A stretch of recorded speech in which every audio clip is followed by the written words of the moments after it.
We're going to go ahead and get started. Welcome, everyone. I wanted to welcome everyone to the webinar. For those of you who don't know me, I'm Dr. Lauren Levine. As usual, we got a great turnout. We have close to 600 people that are registered for tonight. A lot of people are logging in even as I go through this. As always, I'm going to do a little bit of housekeeping. I'll introduce our speaker. They usually speak for about 45 to 55 minutes on average. And then we're going to leave time at the end for a Q&A session. I commend all of you for being here this evening, for continuing your dental education. I mentioned that we are going to do a Q&A at the end, and most of you who have been on these webinars in the past know that when we have 600 people, we obviously can't do verbal questions. On your screen, you should have this little GoToWebinar control panel. You can just type in your questions as you think about them. We usually do a pretty good job of getting to all the questions at the end. I never know if we're going to have 5 questions or 55 questions. So I'll do my best to make sure that we get to all of them. I want to be respectful of Dr. Burton's time and as your time as well. In the next few days, look for a couple of things. The webinar is being recorded, so you don't need to worry if you have to leave early or you get distracted. We will send out that recording usually within a couple of days. During the webinar, Matt's going to show some products and systems that he uses, which are exclusive to Golden Dental. I want to thank them for their sponsorship of these webinars. I've been working with Kurt and Jason and the crew over there for probably about 10 years now. They're the ones that bring in these amazing speakers. They help to develop the content.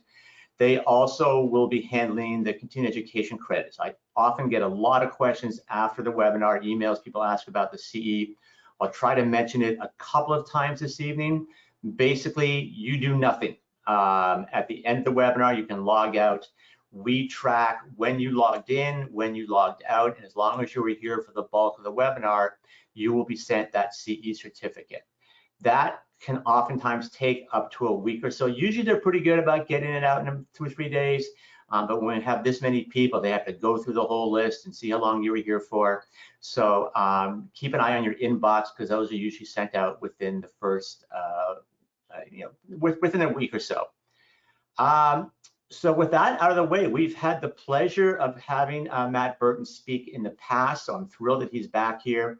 He has worked as a general practitioner in a southern suburb of Chicago for 15 years. He's passionate about dental innovation. He enjoys inventing and testing and developing products. Many of you who were on the previous webinars saw some of his wedges. These products are designed to enhance direct composite restorations.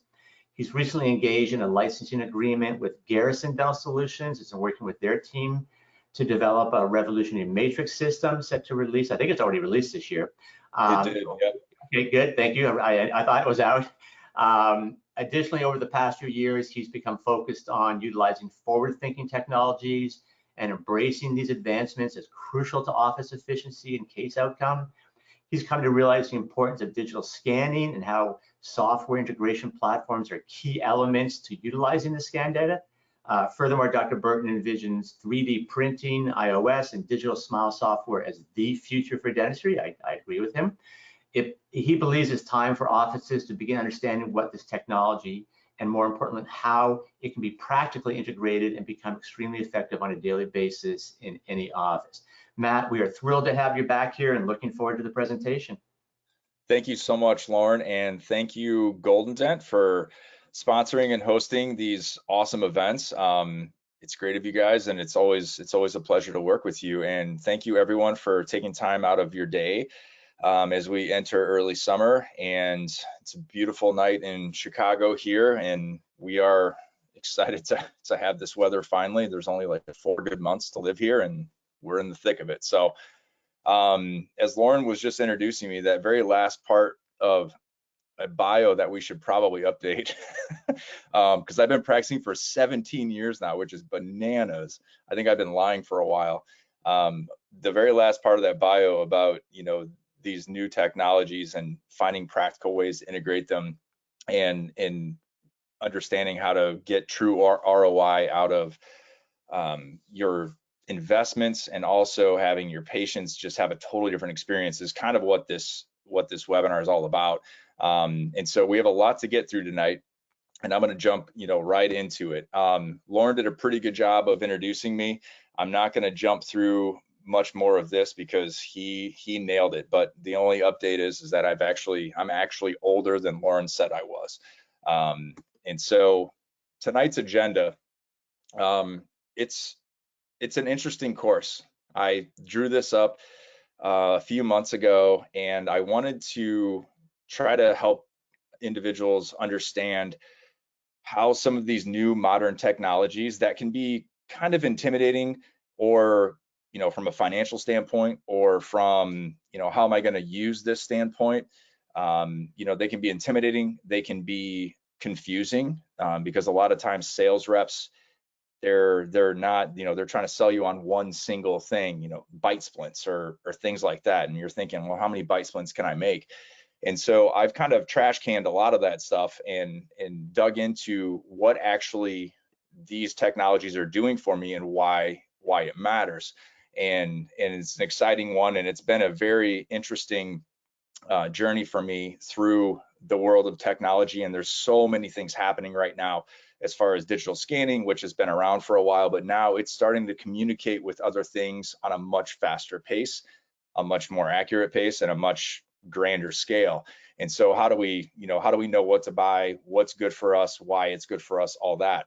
And so with that led me to this webinar on ERs, because a lot of times when I'm in my office, I used to cringe when the phone rang and just pray it wasn't an emergency, hopefully just someone paying their invoice. And what I've learned is that, instead of worrying about emergencies, it's almost like find a way to engage them, find a way to get them treated on the same day.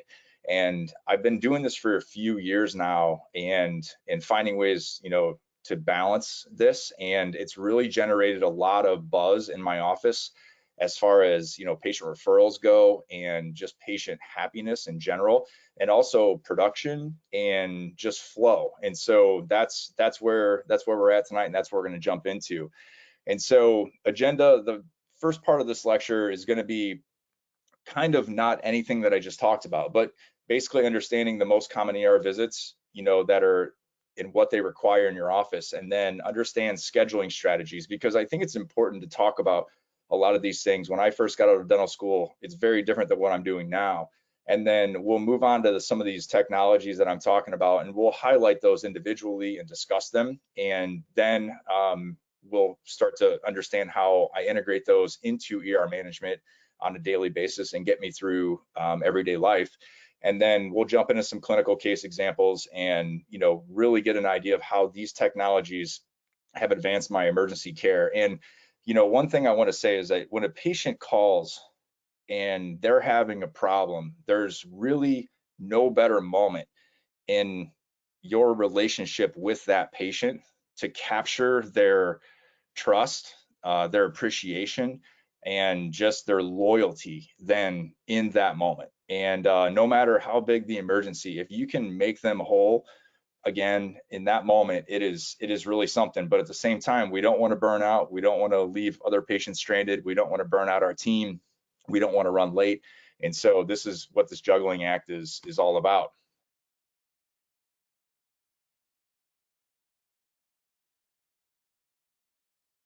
So a few months ago, I started going through my office and looking at what we were doing on a daily basis. And I was looking back a few years to really see, and this was for another reason, I was looking at codes to determine, how many directs we were doing actually.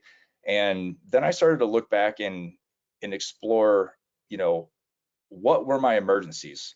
What was coming in and what did they require? And I really encourage everyone to do this, because it really changed my perception of what a dental emergency is. And so a lot of us always think about, we remember the traumatic ones. Like I had one walk in today. I had seriously a softball abscess, lower left canine, that I had to extract and just drain for like 10 minutes.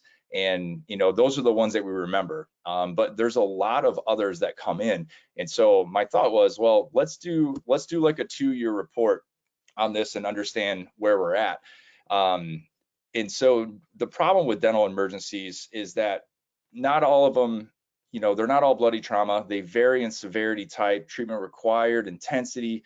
They don't like to patients don't like to sit in limbo with a tooth half broken. And this slide is intentionally left as kind of a hot mess because that's kind of what emergencies are, and we don't know when they're going to come. We cannot predict them. And I used to leave ER time baked in, and that's what I did when I got out of dental school. After a weekend, I would leave an hour of emergency time. But the reality was, a lot of times that was dead time. And then when I didn't want an emergency to call, that's when they called.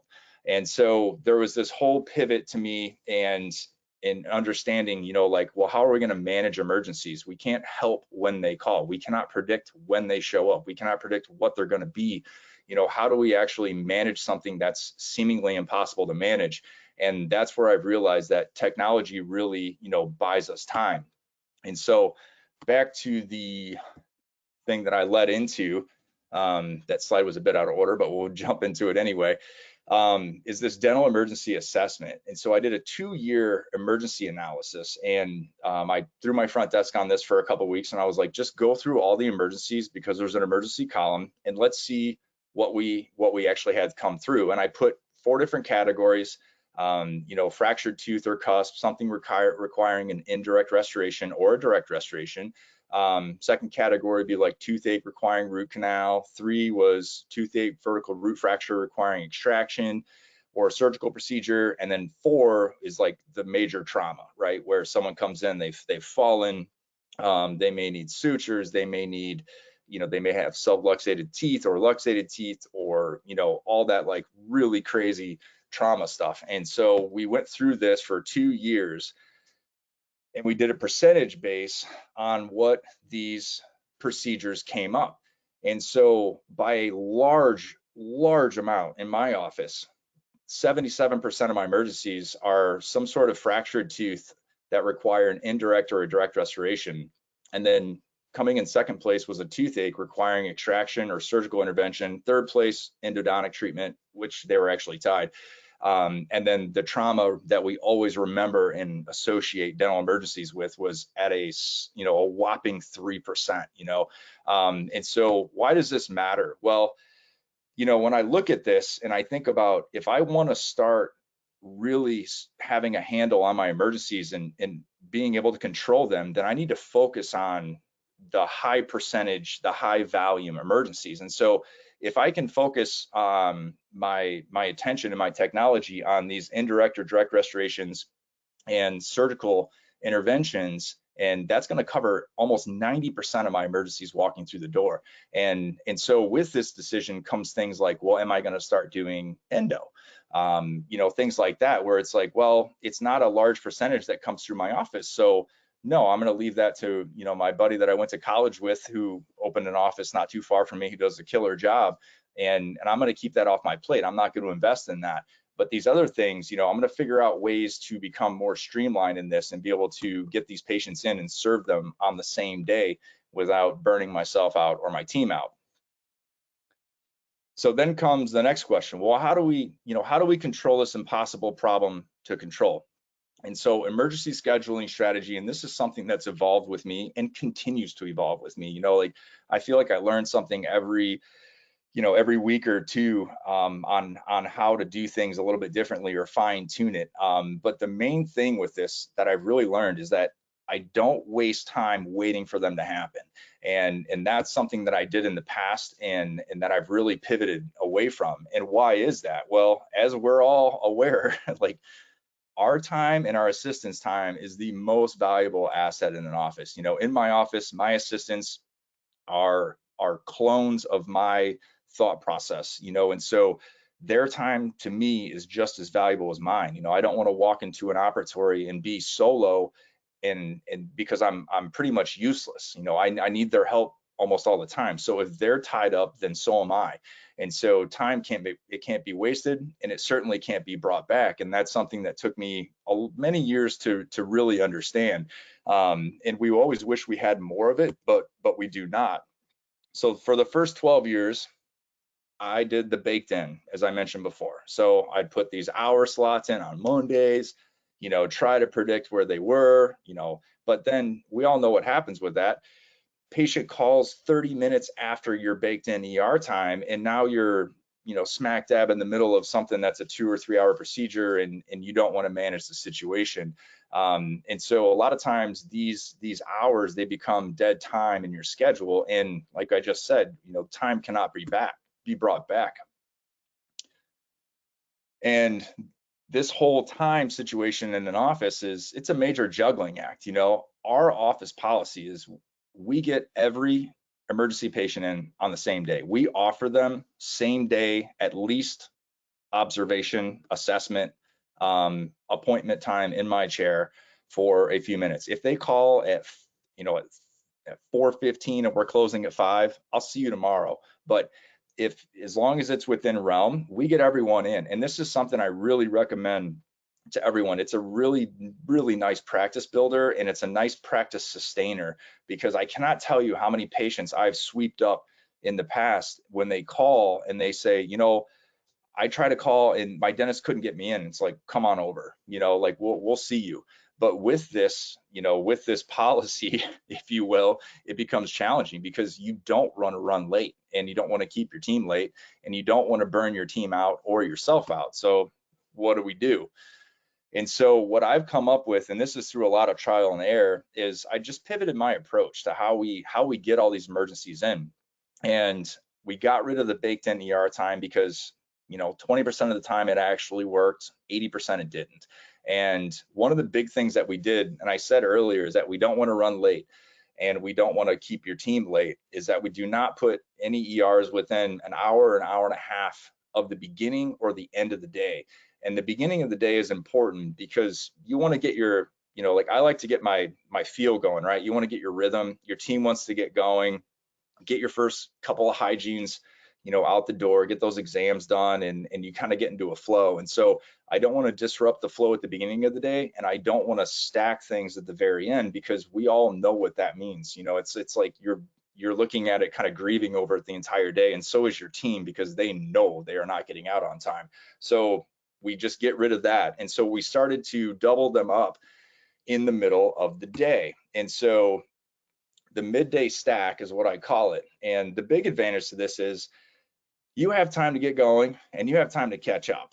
And the team on our side, with the midday stack comes this question, like, what about a break?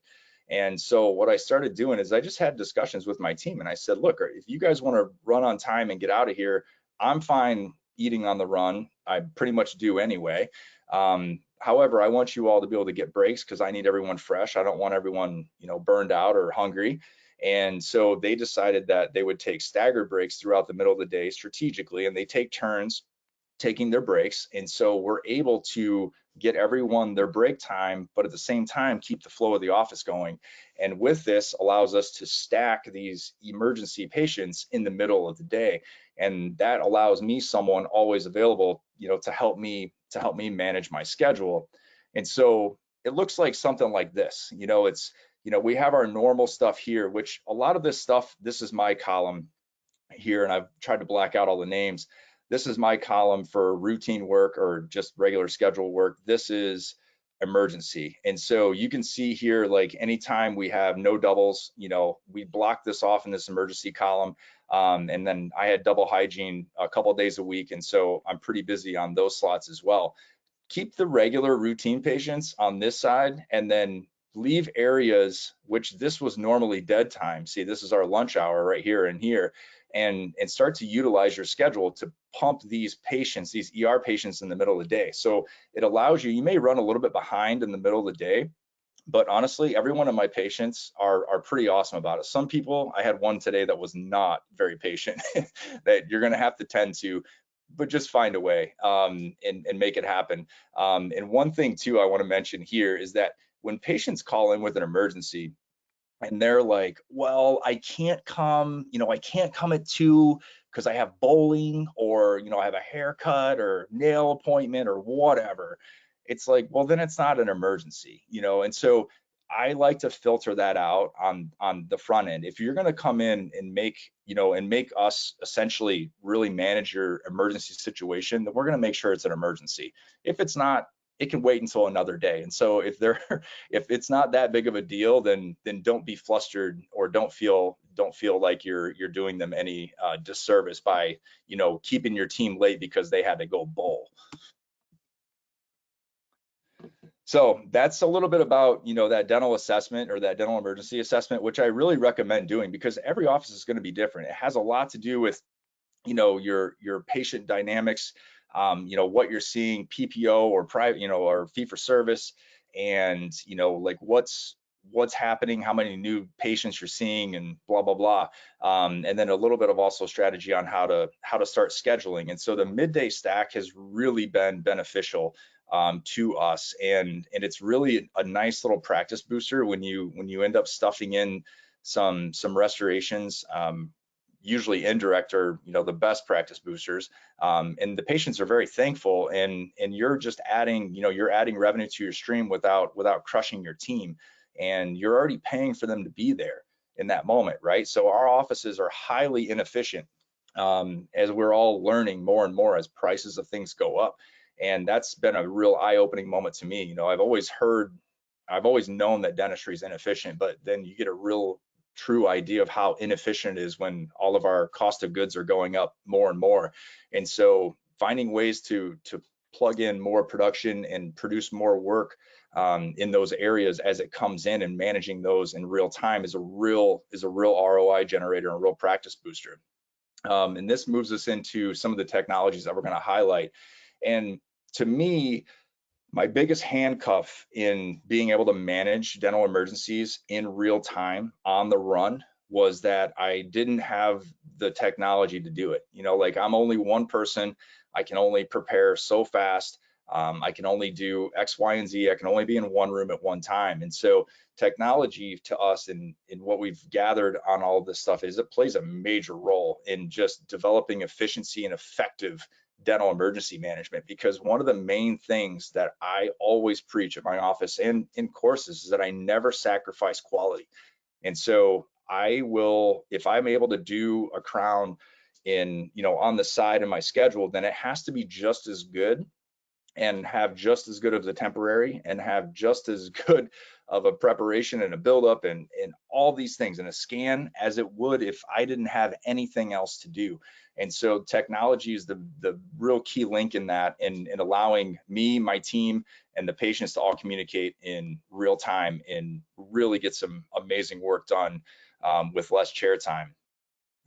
And so kind of what I said here, leveraging technology, it decreases the amount of time required for me to be there, but it's also achieving the same or higher level of excellence, and advancing tech it can be very confusing right now. I'm involved heavily with courses with iTero and ExoCAD, and on 3D printing, and there's a lot of things that a lot of people are ironing out. And the reason that that's happening is because everything's happening really fast. I remember a time where I didn't have to go to a dental trade show for a few years, and then I would show up a couple years later and things were relatively the same. And now things are changing fast. We can barely go a few months without something changing in the software or the scanning world, or whatever. It's happening very quickly. And one of the downfalls with that is that the message to the end consumer, us, or the end user, can become a little distorted, and it can become cloudy. And that's one of my main goals tonight, is to kind of focus some of that, what I've learned from using these products, and really how I use them and what really matters. And you're not going to hear this from many sales reps from many companies. They're going to have their little pitch ready to go on on a few target topics. But what I've really learned is that precision and predictability are huge, and we know precision and predictability are great with digital scans, but ultimately it leads to less chair time for me and less operator fatigue, which is huge. And so when you have control and precision, you can do almost anything. So Technology start. Well, the phone rings, right? That's when emergencies happen. And I actually still do have a couple of old timers that they just stroll in, even though they have a phone, they'll just show up. Those are my favorite. But Weave has been a pretty cool software, office communication software that we've used for a few years. It has pros and cons. I'm not going to lie. There's been days that I scratch my head on what they're trying to sell us, and what they're trying to get us to use this for, and all this. There's many different office communication softwares, but the main thing is I really recommend having one, and the reason is it leads to really fast and effective patient communication. Takes a lot of strain off your front desk. They can just text people through this. There's real-time communication with that, and they're not always having to pick up the phone to do and handle things. Now, you can use these softwares for almost anything, like insurance reimbursements, insurance checks, and all that stuff, but there's different softwares that do that. So, you can choose to use it however you want. But another big thing that we'll talk about later is photo communication via cell. And so whenever someone breaks a tooth, the first thing we do is collect a lot of data, and one of them is we ask them to send a picture of it. And you can also get a lot of document communication quickly on new patients to get their med histories ready to go, so you're not wasting a lot of time in the office waiting for them to do that. And the other one that I mentioned before is iTero. So intraoral scanning is huge. I started getting into intraoral scanning more seriously about 5 years ago. Before that, I was tried and true impression material only. That was the way I was taught. That was how it's going to be. I knew how to do it. And then I got my hands on a scanner for not reasons of Crown and Bridge, but my life was forever changed. And the really cool thing about these, and we'll kind of talk about that later a little bit too, is that this digital scanning and the assessment of these scans at the end with the occlusion and all that, it gives you real-time feedback. So when I'm moving quickly, if I don't have accurate occlusal clearance, it'll tell me. I don't have to find out when I'm in the temporary phase and I'm getting thin, or when my lab calls me on a Friday afternoon when I feel like I've had a good week and he's asking me, what do we do? Do we adjust the opposing, or do we try to adjust under the prep? So this lab dentist communication, when you're moving quickly in these situations, you're trying to be super efficient. Accuracy is critical, and these things really bring it. And then on top of that, now what do we have with these scans? So now we can get all this data, we can digitize this data. Well, what do we do with that data? And this has been the exciting part, is the CAD software and the software integration that's starting to happen even with our iTeros. And so they've come out with this thing called the Digital Design Suite. And that's real time on the iTero, and it's continuing to grow. And I've been pushing them to get it into more areas that really matter for us in real time, and that's been my major plug to these companies when I'm talking to them and beta testing things, is that, I don't want to turn my office into a laboratory, but I want to be able to create things in real time that make my job easier, that make my assistant's job easier, that make me more accurate, that make my lab communication better, that make the overall patient experience better. That's what I want, and so I don't need to make night guards in my office. I have an amazing lab in New Jersey that crushes those things. Like, why am I gonna take that on? I need my assistant in the chair. And so these softwares have been fascinating, and it really allows us to accomplish quite a bit quickly, and for a myriad of reasons. They're amazing for full mouth rehabilitations and all of that, but that's usually not an emergency situation. So that's a whole nother course. And for example, the most common one is exocad. We have exocad in our office, and this is one of the more popular dental softwares, and we picked it up about 3 years ago. My assistant learned how to do it through some online courses and research, and no joke, TikTok. Like, she was awesome, and jumped on and learned how to do a lot of these things, and some of it came from TikTok. And so her understanding how to use these products has been super helpful. But her and I also teach a course together and we're trying to spread the word a little bit, and we're trying to incorporate this with exocad individuals to help them make it more user-friendly, more approachable. But it's happening. It is happening, and this stuff is real.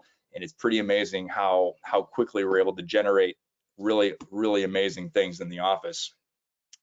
So then, we have the scanner, we have the CAD software. Now we have to be able to produce something with it, right? And that's where the 3D printers come in. So these guys can print off the models or temporary crowns, or some say permanent crowns. I don't recommend it, but that's a whole other story.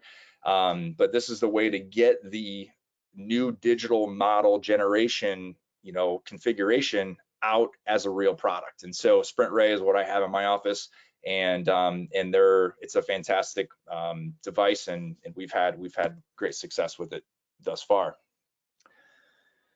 So touching on all those, now let's get into some play-by-play emergency management strategies. So we've gone through all those things. Now we're going to start tying it all together.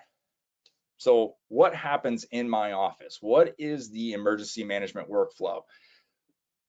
Call comes in, and this is one of the more important areas that we'll discuss in a second. And then 2, team strategy. 3, ER patient treated. Call comes in. I used to see in my office all the time in the emergency column, chipped tooth, broken tooth, pain, right? Just one syllable words. And we all know that can mean about 7 million different things. And so I encourage my front desk and anyone who's answering the phone, I said, look, when they call and they have a chipped tooth, find out how chipped it is. Is it broken? Which tooth is it? Have them count from the back. Find out exactly as much information as you can. Find out exactly where that tooth is and what the severity of the situation is. And then if we're able to understand which tooth we're working on, then it's going to allow us to have a better idea of what's going to be necessary. So to compound that, we often request a pic of the area of the tooth. Now, if you have an older patient who's not super savvy and it's like a fractured number 2 buccal, you're probably not going to get a photo of that. But if it's a front tooth, then we usually say, send us a picture. Let's see which one it is. And sometimes they can even get the bicuspids. But it's important to gather all that data up front. Why does that matter? Well, when you're trying to be really efficient in time management in your office, the last thing you want to do, or the last thing you want to have your team be, is surprised, right? I don't want to be surprised when I walk in the room. I don't want to sit there and wait and wonder, like, I wonder what happened to Jan's tooth. It's like, just call her and find out, right? Just see what happened. How bad is it? So if we're more prepared, then we're going to be way more capable, or our potential percentage of success in being able to handle that same day is going to go up. If we wait 20 minutes trying to figure out what happened, or like who's making what decision, or if I'm unavailable at that time, then you've just wasted half of the appointment time that was available. So it's very critical to get all the information. And a lot of times it's a good time to inform the patient too. And it not necessarily on the ER call comes in, it may come after the team strategy and we have an idea, say that the patient, we've identified it's number 4 that broke.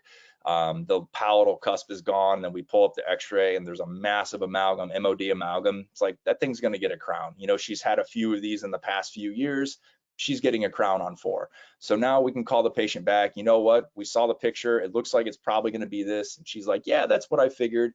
And now my team can start going, because everyone knows now that, Jan's going to get a crown on number 4 when they come in. So data gathering at that point is really, really, really helpful. So what do we do with that data? Well, we have a team strategy. And so all of the units in my office, and I feel like it's so important to have everyone always work together. The first office that I worked in, everything was very siloed. The front desk was front desk territory, assistants were assistants territory, hygienists were hygienist territory. And you kind of wondered where you fit in and who was going to like you that week. And so at our office, everyone is capable of doing the same job. And so my assistants can answer the phone, they can schedule appointments, they can take payments, they can do everything pretty much except insurance claims. And my front desk, yeah, if we ask her to come back and do something for us in the back or help us out, she can do it. And so everyone gets along, everyone communicates, and that's super important. And I always encourage them to work together as a unit with collaborative discussion, and so that was actually kind of a tricky thing, because my front desk, who's amazing, she wasn't used to that at her last office. And so emergency calls and she would kind of wonder what to do. And I'm like, just pop up and pop your head in the room and ask, like we're here. And so when everyone starts to talk and everyone communicates, then it's really amazing, because everyone has their eyes on the case, situation, and then all of a sudden we have a plan and an assessment in a few minutes. Like I said, my assistants can pull up the x-ray while I'm curing a restoration or something, and pull up in the background like, oh, it looks like it's number 4. Okay, let's pull up the x-rays. Yeah, that thing's toast. And then my front desk is flipping through the chart. Yeah, it looks like you had a watch on and you saw a fracture last time. And so it's like the decision's made, and so everyone knows what's going on. And so once your team knows how to work like this, then they begin to think like you, and that's really valuable, and it's really incredible when all these things start to kind of fall into place. But it takes time, and it takes dedication, and it takes a leader, and that's where you come in. So in real-time scheduling approach, we'll get through all this stuff, and then I'll assess, and then, I'll say, we look at the schedule potentials. And so I always say, find a place where, I can numb this patient, then finish the last appointment, and then numb the next regular scheduled appointment, and then return back to the ER to prep and be ready for my assistants to scan, assuming it's going to be a crown. So you find these places, and they've gotten really good at it. They know where to go with the schedule with this kind of stuff without me. And now for the fun part, getting the ER patient treated. I mentioned before that my assistant and I started collaborating with some courses on this, and it's called Excite, and we actually have one coming up in July. We taught one in March in Vegas. This one's in North Carolina, and it's a combination of exocad scanning and lab communication, and it's really, really cool if you're new to exocad, or if you've had it for a while, or if you're thinking about getting it. It's a really amazing technology. There's a lot happening, and it's one of those things that I wish was here when I first got it, because we just basically had to unpackage this thing that there was no real user manual for and figure it out. So it's a pretty cool thing. So what's the real benefit of having a scanner, intraoral scanner in your office? Well, it takes a couple years, but we went through and we scanned every single patient, whether if they were in hygiene or if they had a night guard or whatever. We made sure that every single patient had at least one digital scan on record, and it's pretty amazing, because it's a very valuable bit of information, especially when it comes to emergencies. And my team will create what's called 3D printed guides. And what does this mean? Well, say a patient comes in and say they fracture a tooth. Here's their scan from before. We shift that to exocad, and say they broke number 14. Number 3 is highlighted here, but say they broke number 14, and we know they're going to come in for a crown. My assistant can pull up the digital scan, throw that into exocad really quickly, mimic this tooth right here, and create what's called a shell temporary, or a shell version of that tooth. And so within a few minutes, my assistant's able to create a pretty consistent occlusal and interproximal version of the prior tooth with a hollowed out bottom that I can quickly reline at the appointment after the prep. And this is really valuable, because almost all my variables are taken care of. My occlusions within a bit, my interproximals are a quick swipe away, and really the only thing I have to do is just capture the margins on the underside. So in the past, I would spend so much time, especially if they fractured something, you're trying to come up with a way to recreate a palatal cusp or whatever. So these are really fast and really great and really valuable, because the patient leaves with a tooth that feels pretty much like theirs while you're making their permanent crown. It's pretty awesome. So my assistant does that. And then in the meantime, while that's printing, I'm in the chair with my assistant, because she doesn't have to be by the printer the whole time. I'm in the chair with my assistant, hopping in here and prepping the tooth. And so scanning is done by my assistants at my office. They are so much better at it than I am. I used to control this in my office, and then I realized pretty quickly that I was the odd man out, that they far exceeded my capabilities. And so they became the ones doing it. And so once I get my cord packed, which is what I do around every single case, I'll pack the cord, get all the margins, I'll make sure that it's ready for my assistant, and then I'll say, okay, you go scan. Then I hop back to my room next door and I start preparing my indirects or the regularly scheduled crown, whatever it is. And so this is great because it allows your assistant to move really quickly too. Scans are fast and it's way less cleanup, right? So in the old days when we had impression materials, there would be so much stuff in that room, oh my gosh. And then they would have to pour up the opposing models and all this. It was a disaster.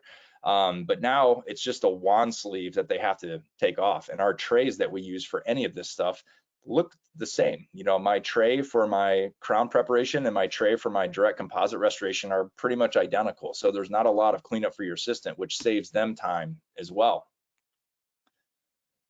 And then this is what I was mentioning earlier, real-time feedback, because I don't want to sacrifice quality for speed or to try to make someone happy, because you may make them happy in that moment, but when they have problems, they tend to forget about how happy they were in that moment. They just wish they didn't have problems anymore.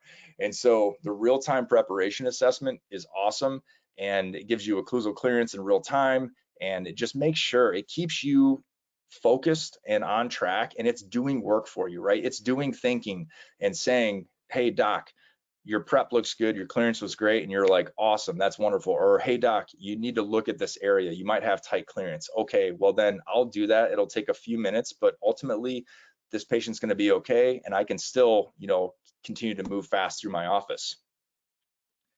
And then onto that temporary that my assistant was fabricating before. And it's one of the most painful steps to me. I've always found temporization is extremely bittersweet, actually more bitter than sweet.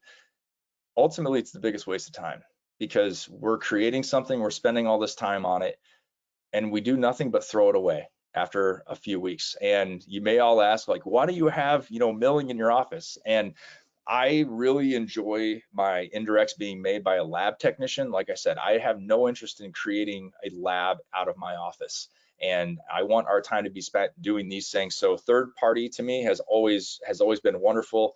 I leave it to the people that do it as a career, and that's all they do. And so I'm stuck with the temporary. But we spend all the time, we make it feel right. The patient's like, it's a little sharp, it's a little rough, and you're trying to make it feel beautiful, but all you're gonna do is throw this darn thing away. But it's really important. The patient has to be comfortable with this. The patient has to be able to function with this. It needs to have the margins sealed so they're not sensitive. It needs to keep the gingival tissues in great shape. It needs to, maintain the occlusal clearance, and it needs to maintain the interproximal clearance so that your contacts aren't all wonky when they come in for their final delivery. So they do have a place in time, but finding a way to minimize our involvement at this step, as well as minimizing my assistant's time, that's a key feature. I don't want to just pawn this off on them, because if they're busy and they're tied up, then so am I, because I can't go in that room next door and keep working because they have to make this thing. So that's where all this technology has come in. So this is a 3D printed temp. I'm sorry, I don't know why that's so grainy, but it is terrible, of number 14. So this is actually this tooth here. This is just the underside of it, of that shell temp.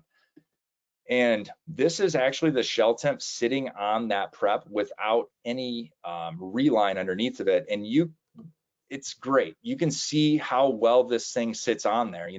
I mean, if you were crazy in a hurry, you could probably just load this thing with glue and probably get a few days out of it. It's that close. But the main thing here, look at all the inclines. They're pretty close here, right? So the occlusal scheme is close. Maybe I have to shave this off a little bit, no big deal. But my interproximal contacts are ready. My occlusion is near there. All I have to do is just capture the underside of that, but that's super easy. So what do? I place a thin layer of bonding agent. I really like to use bonding agent on this. A lot of times we're doing buildups because we're pulling out old amalgams. And so we'll just keep that bonding agent covered up on the side, and then just grab a micro brush and spread whatever's left inside of here. And it really helps the material. This is Centrix, actually, Centrix temporary material. It really helps it unify with the 3D print resin. And so once we cure that, we'll throw that material in there, pop it in the mouth, and pull it out. And this is what I'm left with, right? So I just have a quick trim job here to smooth my margins, and then validate occlusion. And then this thing is going in the mouth. And then this is the tooth here. This is the temporary, and this is in the shade prep for the shade photo for my laboratory. And so the tooth is it looks very similar to the other teeth, right? It looks kind of like number 14 did before they walked in, and the patient's thrilled. Like they don't even remember what it felt like broken. And so it's really, really, really valuable. And the total chair time for me on this, from coming in, numbing, prepping, and getting cord packed, and then coming back and doing the temporary, total chair time for me was 34 minutes. The patient was there longer because I was doing other things, but it took 34 minutes of my time to do this. And so it's pretty amazing what technology can do for you. You know, these things really keep it streamlined, but also allow me to really achieve a high caliber level of work. So the last time I taught this course, someone said, well, what if the ER patient isn't a patient on record? Then none of this works. Let's shed some light on this, because it just happened to us last week. This gentleman came in, he was a referral from my endodontist, who this patient saw another dentist, and that dentist was out of town, and he was shopping anyway. So my endodontist says, hey, Matt, you know, patient broke number 13, number 14 has a lot going on as well. He needs crowns on 13 and 14. Do you think you could see him? And he came in and he had a world of things going on, right? He had some temporary material packed in here. He was miserable and nothing felt good. And he had this brand new amalgam here, which was out of occlusion, and he really needed some help. So I said, sure, let's bring him in. So we brought him in and we did a scan of him while I was in the other rooms tending to other things. My assistant hops over, scans him really quick, pulls his model over to ExoCAD, and then she's able to mirror the adjacent or the contralateral tooth here to this number tooth here. So she mirrored number 4 to number 13, and then just kind of went with what was there for 14. And she's able to quickly model. It's not the prettiest thing in the world, but neither was the amalgam. She's able to quickly model a shell temp for me for this gentleman, and we're able to get him in and out in that same period of time, because there is dead time for you for the 3D printer to work, because you still have to prepare the teeth. So as long as those steps get taken at the beginning, then you can really keep the process moving forward. So beyond indirect restorations, what about direct restorations? And this has been a fun thing for me. So we walk through the same exact steps, right? Someone calls, I fractured my front tooth. Okay, get all the information, get a photo. So this patient calls and sent us this picture. And so she had some composite direct veneers on her anteriors, and she decided to try to open a bag with for her grandson, who was a baby. So she was holding the baby with one arm and then wanted to open a bag for him to get some treats out of, and she, you know, blew this up. So she calls me and she was like, oh my gosh, what are we going to do? Well, let's go back to our digital library. We have a scan of her. Okay, so we pull this scan up and we 3D print her mouth before she had this flat tire. Okay, so now I have an exact 3D replica of her teeth before all this trauma happened. And this happens quickly. Like a lot of times my assistants are doing this and I don't even know this is happening. Like they're just back there, they pull up the model, they fire it off to the 3D printer, it's done in like 20 minutes. So at this point, what we're able to do is create an injection mold. So injection molds are kind of popular right now. I put a little twist on mine. I do not use flowable. I only use nano materials such as, or hybrid materials such as Tokoyama Estelite Omega or Ivoclar, but I've really found a passion for the Tokoyama products. It's really amazing. And I'll kind of show you quickly how we do it.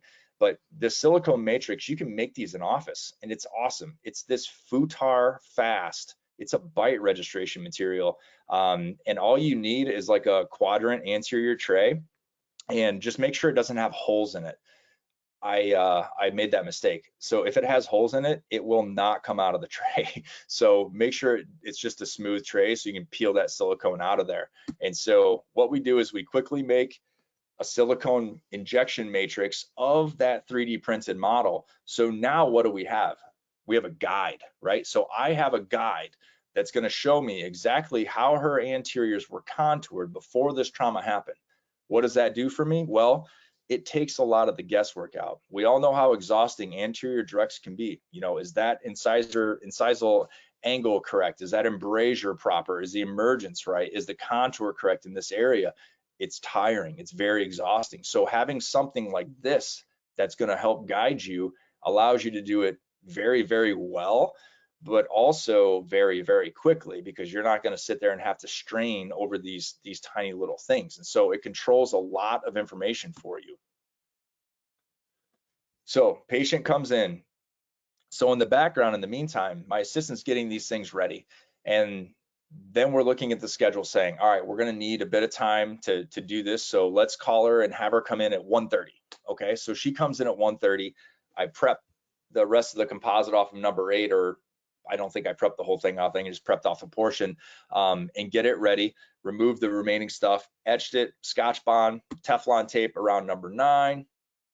And when my assistants build these for me, then they don't drill the holes in, but I do. So I take an 856-016 prep burr. Jason, Kurt, and I were talking about this before. And I just pop a hole right in the facial. Now, a quick note on injection molds these days. A lot of them inject through the incisal edge.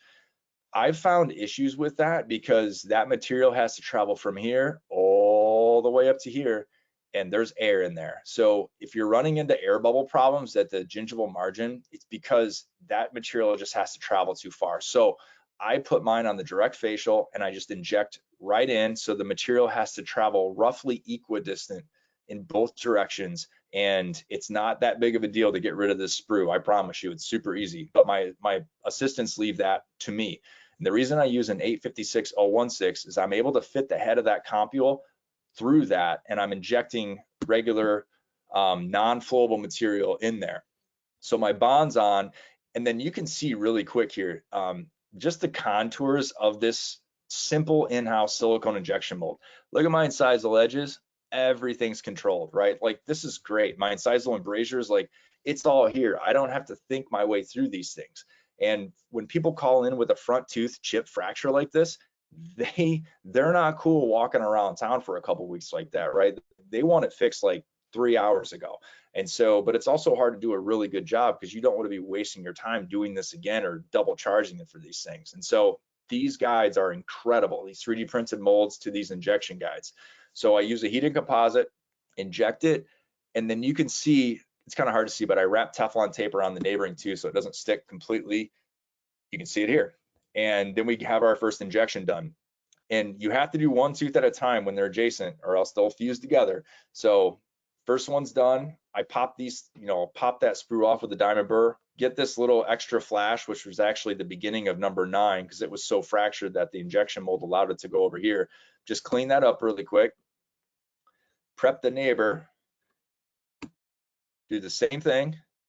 Injection mold, Teflon tape over my new restoration. And she leaves 45 minutes after I start.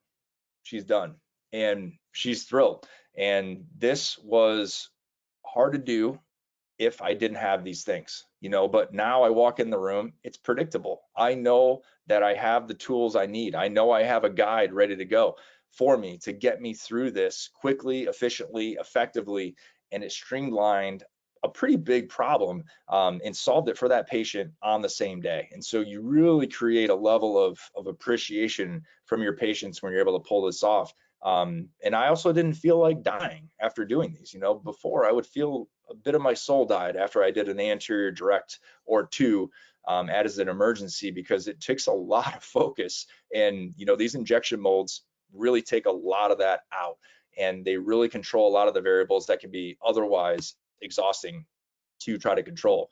And as a secondary option, this was brought up on the last course as well, so I just want to interject with that, is that if you do have that 3D printed model, you can also use a putty matrix on the palatal, and then get your lingual shelf built, and then build the anterior off of that. But this really helps you control, the incisal length, the incisal incline, and the incisal embrasures at that initial step, which is critical information if you don't want to be adjusting these for forever or having chipping of these things afterwards.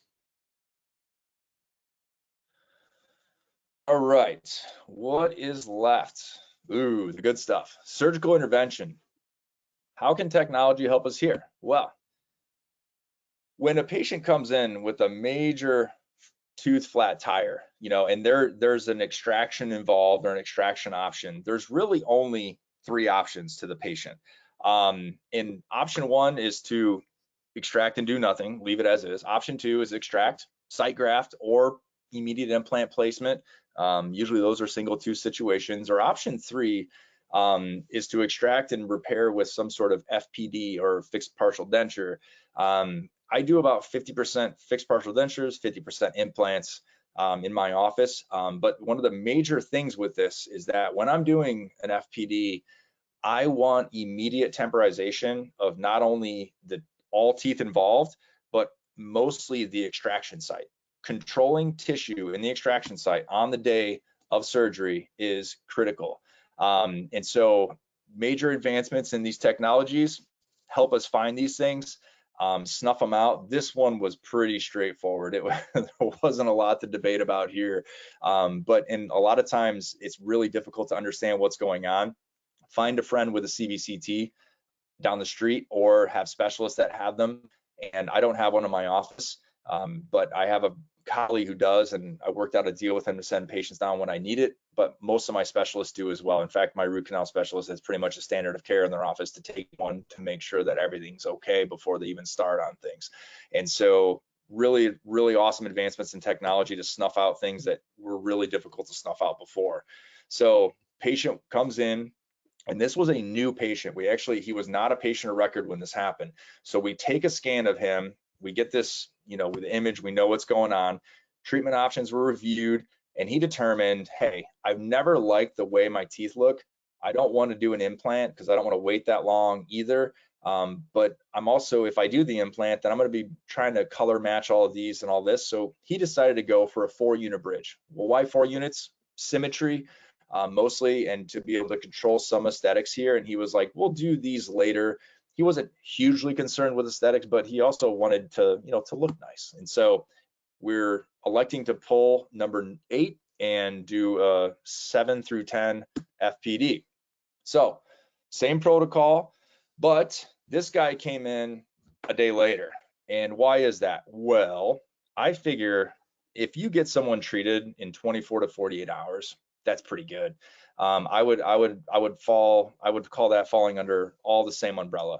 A 4-unit bridge like this in the anterior, you're going to need to carve out some time for yourself. This is a big one. So it was the next day to get him in the schedule. So my assistant grabs that scan, creates what's called a bullet pontic. So there's a feature on exocad, and we'll just scroll through this, but you can actually just do like a simulated extraction and then create a bullet pontic that goes into that extraction site, fuse all the shell temps to that bullet pontic, and in real time, we have a 4-unit temporary bridge. This is the 3D temp print bridge immediately after extraction and placement. And so it's pretty amazing what we're able to do with these technologies. It's really fascinating.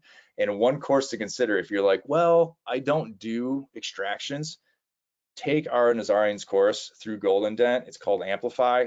It was amazing. I already did extractions in my office, and I did a quarter's worth of extractions in like 8 hours in that day, and it was amazing experience. You learn so much about grafting materials, about atraumatic extractions, and they just have amazing tools, and they also have implant courses. But this is a way to get confident doing these things, because when you control more of these variables and you're comfortable extracting, then you can really have control of the final result in the restoration.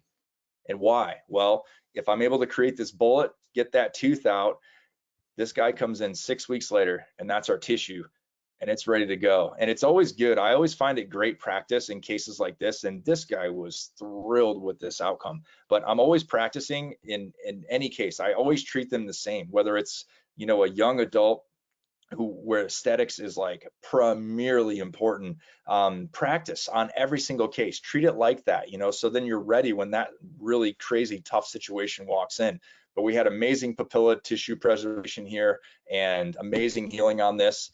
And this is him final result. And when you look at this from the lateral view here, he doesn't even smile up that high, but from the lateral view, it would be hard to tell that 8 and 9 come from a different place, or that eight's not even there. So really, really fascinating things we're able to do with these technologies, and how I'm able to predict and generate things down the line on the day of service. And so why does this matter? Again, find the things that are coming into your office. What are your emergencies?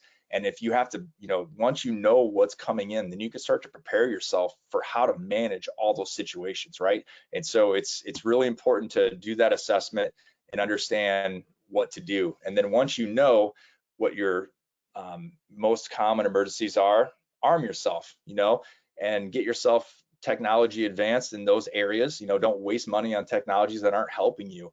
And patient confidence increase, team confidence, morale, confidence and profit in you. And honestly, it's been a really easy way to add quite a bit of profitable production, because you're already paying for everything to be there, right? So you're not adding another day. You're not adding, more time. I used to try to fill my schedule as far out in advance as possible. And now it's just like, no, if we can do it today, let's do it. The patient's going to be happy. Who wants to walk around with a broken tooth? And it's really helping everyone involved. So it's one of those unique situations that really no one loses. And so ER management, to me, has become kind of a hidden ROI in an office, or a hidden practice generator that I used to see as kind of a nuisance. And I've totally flipped my perspective on this. And technologies in those areas have really made a difference in allowing me to A, have that pivot, and B, make it happen. And so arm yourself with the right technology, understand what you're investing in. ROI is a must for any operation or business. And if there's not ROI in a product, in something that you're going to buy, then why are you doing it? Convenience, you're never going to get money back for convenience. So when I see all these things, sometimes they tell me, oh, it's just easier to take a scan like this, or, it's like, well, easy is one thing. Our job isn't easy. We're dentists. It's pretty tough.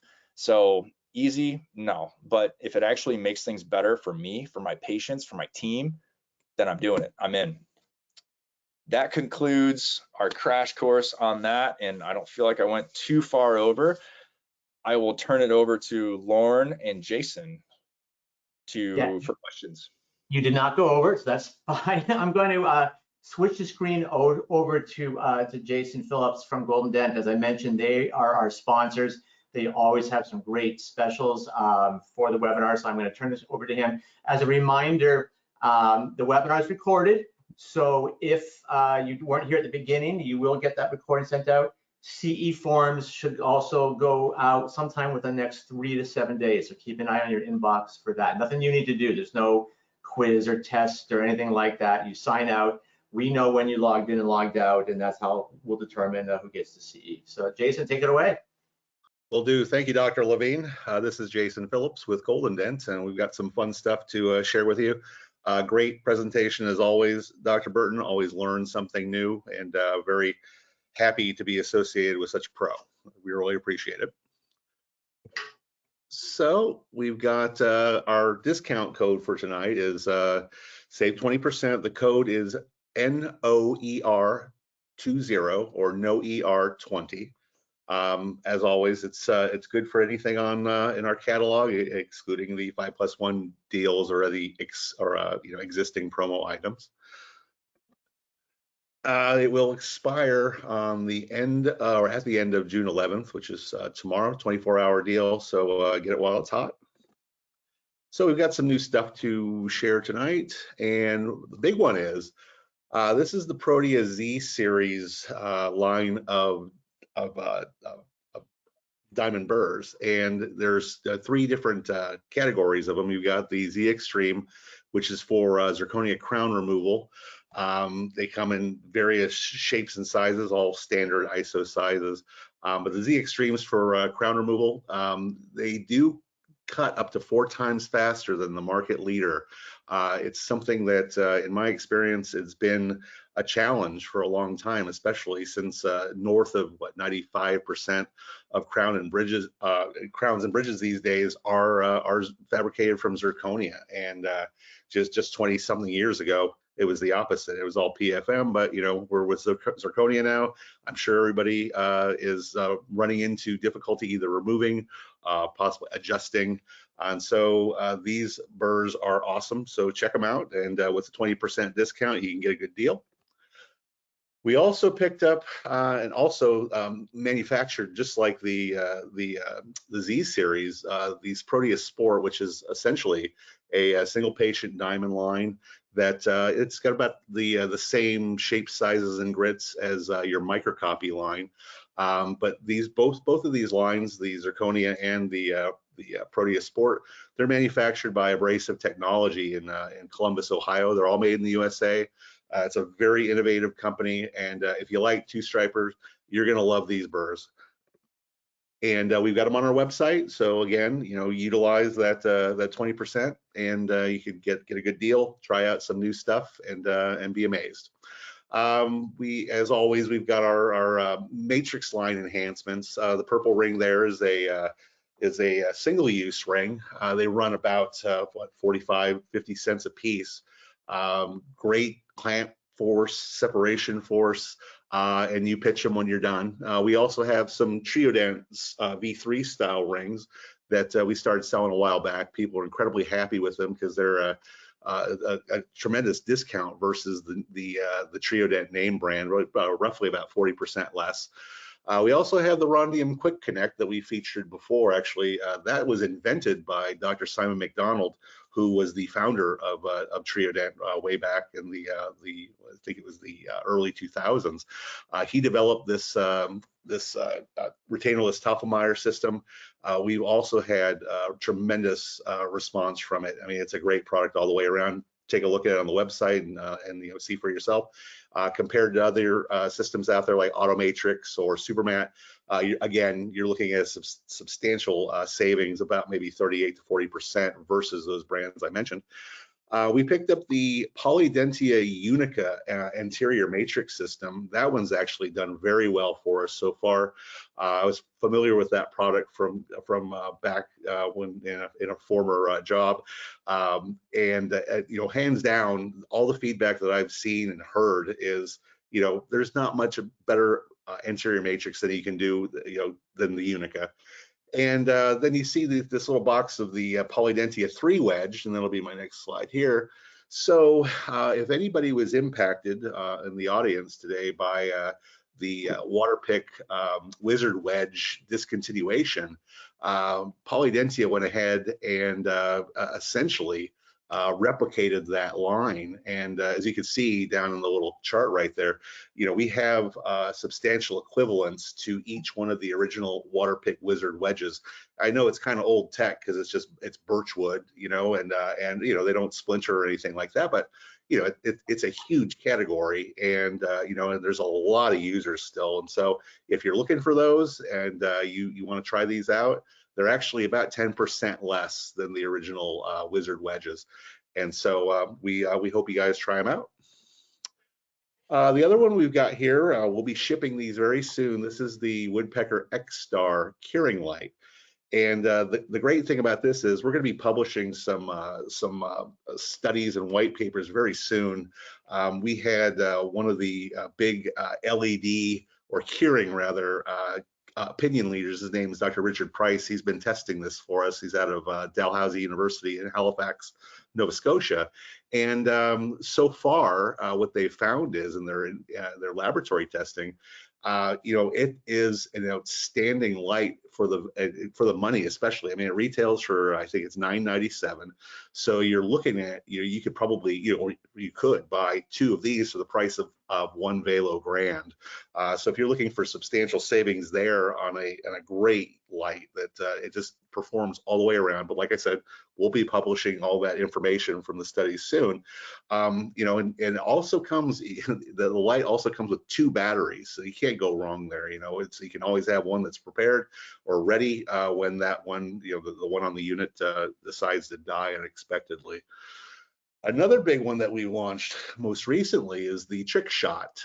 If you're familiar with the Vibroject, it's the same principle here. It's it distracts the patient through the vibration of that little unit on the syringe.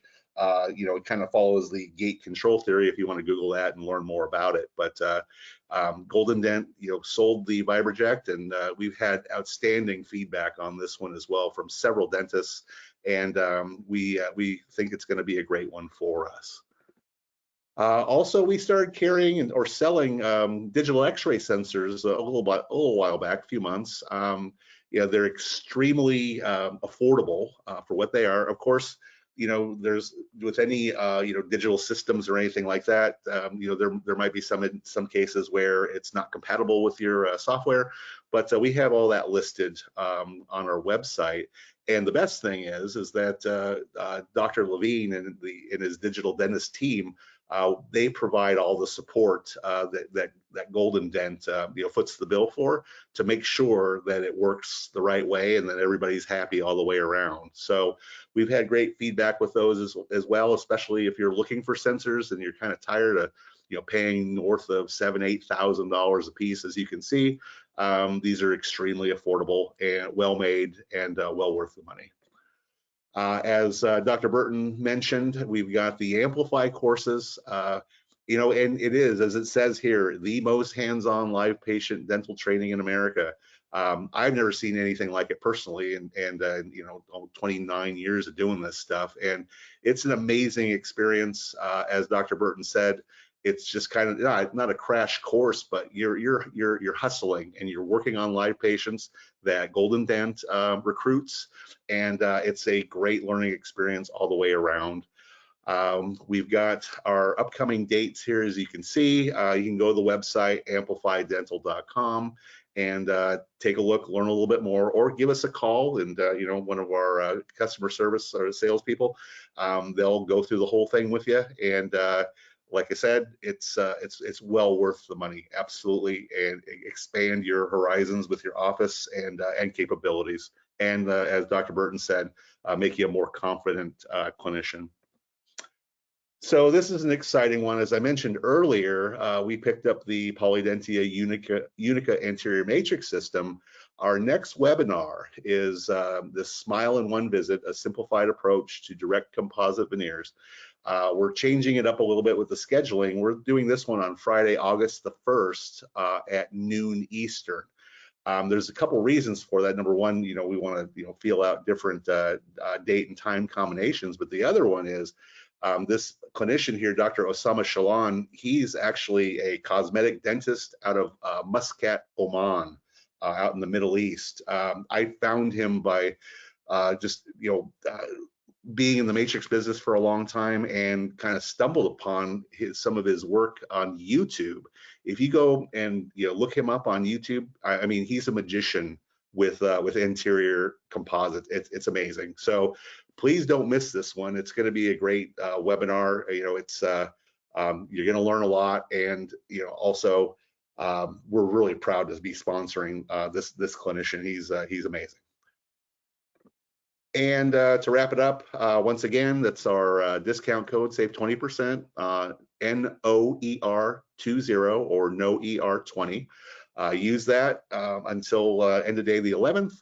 And hopefully you've found a lot of value in the presentation today. And again, much appreciation to Dr. Burton for presenting such quality information.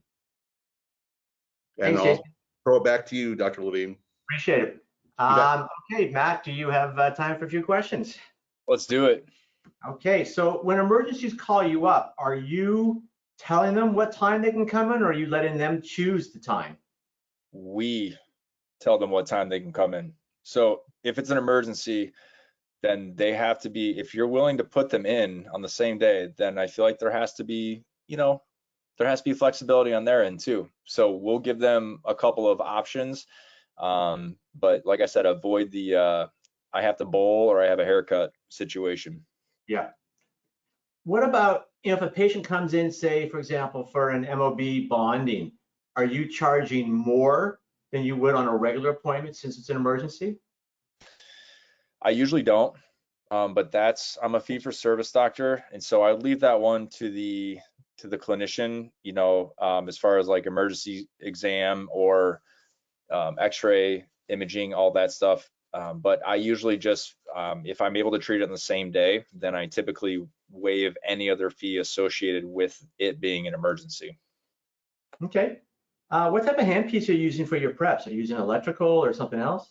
Yeah, electric. So I believe it's the Cavo handpieces. Okay. And we don't have a ton of questions. Oh, well, one more. Do you charge for the silicone template or the printed model? No, I do not, but I'm sure there's ways to do that. So I would look into the diagnostics codes on those things, but I personally do not. I just charge for the services of the restoration. Okay. Well, we are out of questions and we're towards the end. So anything you'd like to say before we call it a night? No, just thank you to everyone for joining us, and thanks for dealing with me like ramping through that thing. So everyone have a great night. If there's any questions, just reach out to Lauren or GoldenDent, and I'll be happy to answer any other questions. Well, we appreciate and thank you, and really enjoyed the webinar, and a lot of great information here. Like I said, we've had Dr. Burton on a few times in the past, and we always get a great turnout. And we thank him for coming, and hopefully GoldenDent has the foresight to bring him back in a few months, because we'd love to have you back here. As I mentioned, thanks to GoldenDent, they are the ones that are providing the sponsorship of these webinars. They're bringing Dr. Burton in. We do regular webinars with them. As Jason had showed you, we have the next one is August the 1st, which should be a really good webinar as well. All of you who are on the webinar tonight will be sent invitations for that webinar. Those invitations should start going out in the next few weeks. So as a final reminder, the webinar was recorded. The recording should go out in a couple of days. The CE certificates, there's nothing you need to do. When you log out, you're done. There's no registration or quiz or anything like that. I will send the list to GoldenDent. They will go through it, send out the CE forms. That can take up to a week. They oftentimes will get it out by Friday, but don't be surprised if it takes into early next week. But like I said, we had close to 600 people registered, so that can take a while.